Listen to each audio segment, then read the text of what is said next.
हम house hold sector की बात कर रहे थे। देखो, it act as a saver. अब हाउस होल्ड सेक्टर सेवर की तरह एक्ट कैसे करता है? Any money left over after consumption is set aside for savings. Household sector के पास जो मनी है, पूरी मनी, उसके अंदर से जितना भी कंज्यूम हो गया, जितना भी पैसा लग गया, ठीक है, फॉर द यूटिलिटी, ठीक है, लगने के बाद जो बच गया वो सेव करोगे या नहीं करोगे? करोगे ना। तो हाउस होल्ड क्या कहता है? Any money left over after consumption is set aside for savings. हम सेविंग्स के लिए रखते हैं वो, ठीक है। These savings are regarded as one of India's primary source of capital generation. Primary source है इंडिया का सेविंग्स, कैपिटल जनरेशन। समझ में आया? ये एक सेविंग्स ही है जिसको हम इंडिया का प्राइमरी सोर्स कह सकते हैं, जिससे कैपिटल जनरेट होता है। कंज्यूम करने के बाद इंडिया वाले लोग वैसे भी सेविंग्स में बड़ा विश्वास रखते हैं as compare to other countries. बोला जाता है ना कि इंडिया के लोग सेविंग्स बहुत करते हैं, ठीक है। तो अगर हम हाउस होल्ड सेक्टर की बात करें तो जितना भी मनी कंज्यूम हो जाता है उसके बाद जो बच जाता है उसको हम सेव करते हैं, जिसे हम सेविंग्स बोलते हैं, ठीक है। और ये जो सेविंग्स हैं इसको हम क्या कहते हैं? इससे सबसे ज्यादा क्या होता है? कैपिटल जनरेट होता है। ये इंडिया प्राइमरी सोर्स है कैपिटल जनरेशन का, ठीक है। अब हम कंटिन्यू रखेंगे प्रोडक्शन सेक्टर को। हम सेक्टर्स ऑफ इकोनॉमी में हैं और उसकी बात कर रहे हैं, इकोनॉमी के सेक्टर्स की। तो हमने पहले हाउस होल्ड सेक्टर के बारे में बात की है, तो नेक्स्ट हम बात करेंगे प्रोडक्शन सेक्टर की, ठीक है। अब देखो, creation of goods and services. हमें जो गुड्स एंड सर्विसेज मार्केट में दिखते हैं उसकी क्रिएशन कहीं ना कहीं तो होती है ना, ठीक है, कोई ना कोई तो करता है ना। तो ये जो प्रोडक्शन सेक्टर है ये रिस्पॉन्सिबल है for the creation of goods and services. Production sector create करता है गुड्स एंड सर्विसेज को, ठीक है। It includes all producing units. सारी प्रोड्यूसिंग यूनिट्स, सारी प्रोड्यूसिंग यूनिट्स को क्या बोलते हैं? फर्म्स, ठीक है, इन द इकोनॉमी। ये फर्म्स ही हैं, ये प्रोड्यूसिंग यूनिट्स ही हैं जो गुड्स एंड सर्विसेज को क्रिएट करेंगी, आपके लिए मार्केट में अवेलेबल करवाएंगी, ठीक है। तो किसका काम है? ये प्रोडक्शन सेक्टर का ना। फर्म देखो, अब इसके लिए, इस सेगमेंट के लिए फर्म क्या करेगा? या फिर तो हायर करेगा या फिर परचेज करेगा एफओपी, फैक्टर्स ऑफ प्रोडक्शन।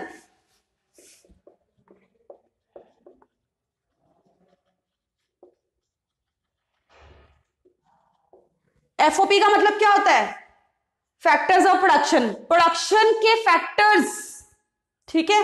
अब देखो, या फिर तो वो हायर करेगा या फिर परचेज करेगा। लैंड आ गया, परचेज करेगा ना वो। अब मान लो किसी चीज की प्रोडक्शन होनी है, उसके लिए जमीन तो चाहिए जहां पर वो मशीनरी वगैरह रखेगा। लेबर हायर करेगा वो, उसको कितनी लेबर चाहिए, कितने बंदे चाहिए काम करने के लिए, आप उसको कैपिटल भी चाहिए और एंटरप्रेन्योरियल स्किल्स भी चाहिए, ठीक है। तो ये जो है फर्म जो है या फिर तो हायर करेगी या फिर परचेज करेगी फैक्टर्स ऑफ प्रोडक्शन को, जिसके अंदर आपके क्या आ गई? Land, labour, capital and skills आ गई, ठीक है। From the household, household से तो करेगा, ये ऊपर से आसमान से तो टपकेंगे नहीं ना, ठीक है। तो ये जो फर्म, ये चीजें जो चाहिए उसको इस सेक्टर के लिए,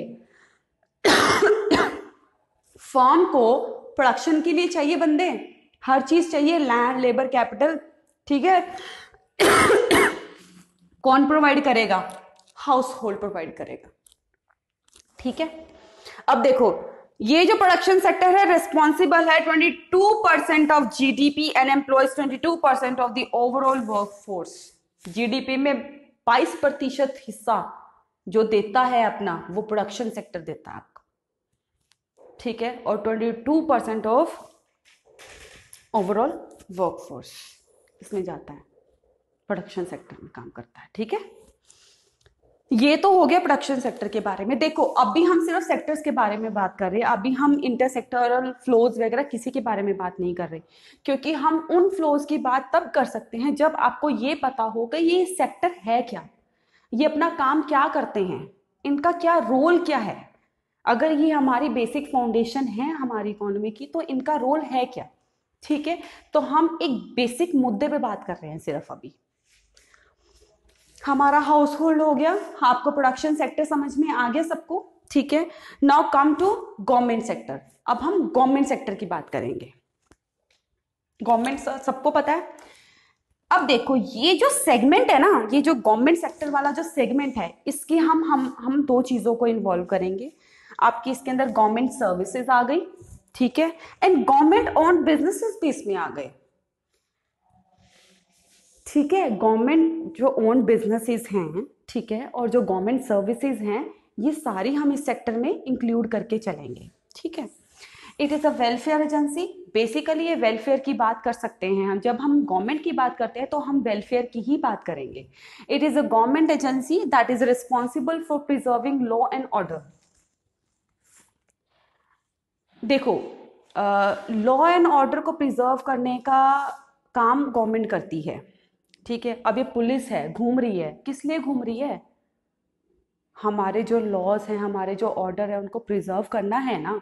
ठीक है, अब किसी ने हेलमेट नहीं पहना है, कोई तेज ढू ढू ढू ढू करके बाइक चला रहा है, तो उसको रोकना तो पड़ेगा ना।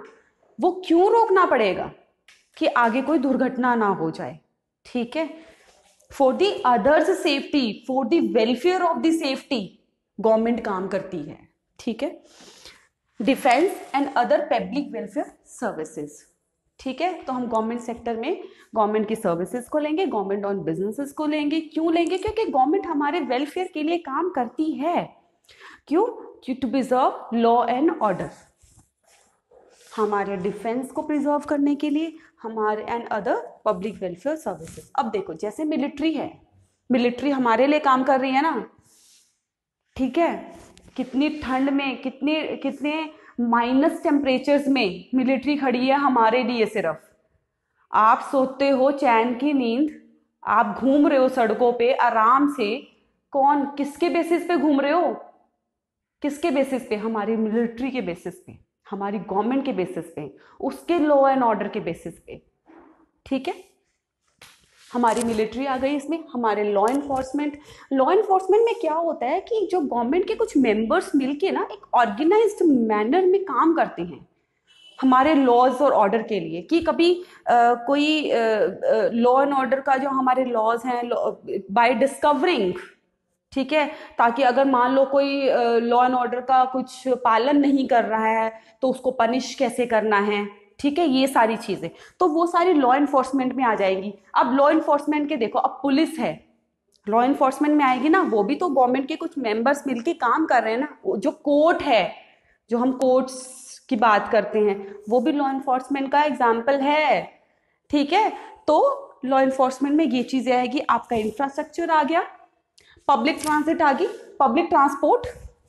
ठीक है, पब्लिक ट्रांसमिट मतलब public transportation for the passengers. ठीक है, आपका पब्लिक एजुकेशन आ गया, आपका हेल्थ केयर आ गया, आपका इंडिविजुअल। अब देखो हेल्थ केयर तक तो ये सारी चीजें आपको समझ में आ गई। और जो इंडिविजुअल्स है जो गवर्नमेंट के लिए काम कर रहे हैं, जैसे पॉलिटिशियंस, वो भी आपका गवर्नमेंट सेक्टर में आएंगे। ठीक है, इंडिविजुअल्स ही तो हैं ये जो पॉलिटिशियंस काम कर रहे हैं, included in the government sector, right. अब देखो, अब ये जो गवर्नमेंट सेक्टर है ना, ये ऐसी सर्विसेज देता है जो हम डिनाई नहीं कर सकते। बाहर गली की जो स्ट्रीट लाइट होती है वो चल रही है, आप कह दो कि मेरे घर को नहीं चाहिए, वो तो चलेगी ना, सबके लिए चलेगी ना। ऐसा तो है नहीं है कि अगर आपको नहीं चाहिए तो वो बंद हो जाएगी, आप बटन बंद कराओगे, ऐसा नहीं है। ठीक है, जो गवर्नमेंट सेक्टर ये ऑफर करता है services that are non payer can not be denied. आप डिनाई कर ही नहीं सकते। ठीक है, street lighting services then benefit society as a whole rather than simply the person who utilises them. मैं अगर उस लाइट को यूज कर रही हूं, स्ट्रीट लाइट को यूज कर रही हूं, तो मैं ये कह सकती हूँ कि बस वो मेरे लिए चलाओ, दूसरों के लिए मत चलाओ। ऐसा नहीं हो सकता ना। ठीक है, तो यहां पर हम गवर्नमेंट सेक्टर में इन चीजों की बात करेंगे। अब देखो पब्लिक बिजनेसेस है, public businesses often known as state owned firms. ये जो पब्लिक बिजनेसेस होते हैं ना, उनको हम ज्यादातर स्टेट ओन्ड फर्म्स भी बोलते हैं, ठीक है। Basically they are self financing companies, ये प्रॉफिट के लिए ही काम करती हैं। गवर्नमेंट को भी भाई अगर प्रॉफिट नहीं होगा तो वो काम क्यों करेगी, ठीक है, प्रॉफिट सबको चाहिए भाई, ठीक है। That are controlled by the government, जो ये जो स्टेट ओन फर्म्स हैं, जो पब्लिक बिजनेसेस हैं, ये सेल्फ फाइनेंसिंग कंपनीज होती हैं जो गवर्नमेंट कंट्रोल करती है। Sells a variety of private goods, ठीक है, and they usually work for profit basis, ठीक। ये तो हो गई हमारी गवर्नमेंट सेक्टर की बात। अब हम बात करेंगे हमारे एक्सटर्नल सेक्टर की, ठीक है। हमारा लास्ट है ये sector, that is external sector. इसको हम बोलते हैं rest of the world sector, ठीक है, एंड हमारा नॉन डोमेस्टिक पार्टिसिपेंट, ठीक है। देखो अगर हमारा हाउस होल्ड बोलते हैं तो भी हमारा वो डोमेस्टिक में आता है, हमारा बिजनेस होता है वो भी हम डोमेस्टिक में बोलते हैं, हमारी जो गवर्नमेंट है वो भी हम डोमेस्टिक बोलते हैं। जब हम फॉरेन की बात करते हैं, काफी फॉरेन सेक्टर या फिर एक्सटर्नल सेक्टर की बात करते हैं, तो हम उसे बोल सकते हैं that is a non domestic participant, ठीक है। तो this is the rest of the world sector. जब हम क्वेश्चंस आते हैं, बच्चे कंफ्यूज होते हैं, उनको नहीं पता, अगर ये तीनों ऑप्शन दे दूंगी तो बच्चे कंफ्यूज हो जाएंगे इन तीनों में से सही आंसर कौन सा है, but these three are same, ठीक है। It includes all such activities which are related to export and import of goods and flow of capital between domestic economy and the rest of the world. Simple as that.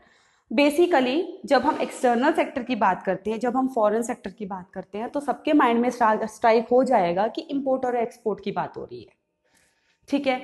और ये क्या करते हैं कि external sector की वजह से ही जो हमारा जो डोमेस्टिक इकोनॉमी है, हमारी जो डोमेस्टिक इकोनॉमी है और जो रेस्ट ऑफ द वर्ल्ड है, उसमें जो फ्लो ऑफ कैपिटल है वो एक्सटर्नल सेक्टर की वजह से ही है ना, ठीक है।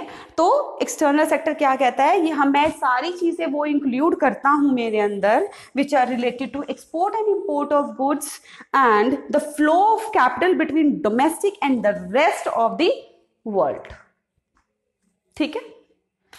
अब देखो all international economic interactions between the inhabitants of the country, inhabitants में कौन आ गया, प्राइवेट और आपका पब्लिक सेक्टर आ गया, ठीक है, and the rest of the world refer to as external sector of country's economy.